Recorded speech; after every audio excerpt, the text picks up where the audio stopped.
পুলিশদের ঘৃণা করবে সাধারণ মানুষ, বিবেক সম্পন্ন বুদ্ধিজীবীরাও।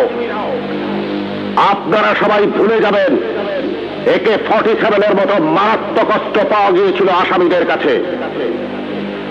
যদি জনগণের কাছে ধরা পড়ে ওই আসামিরা গণপিটুনিতে মারা যেত, আপনারাই বলতেন ভালো হয়েছে, পুলিশের কাছে গেলে ছাড়া পেয়ে যেত। একটা কথা মনে রাখবেন, পুলিশ কখনো আসামি ছাড়ে না। আসামি ছাড়ার অধিকার শুধুমাত্র বিচার বিভাগের। বলুন তো, AK-47 মতো রাইফেল কেন এদেশে আসবে, যা শুধু যুদ্ধক্ষেত্রে ব্যবহৃত হবে? কেন AK-47 বাংলাদেশে আসছে? কিসের আলামত? 9 শুটার বন্দুক কেন টিসিবির মাধ্যমে হাজার হাজার বন্দুক সাধারণ মানুষের হাতে তুলে দেওয়া হচ্ছে? কেন? কে জবাব দেবে?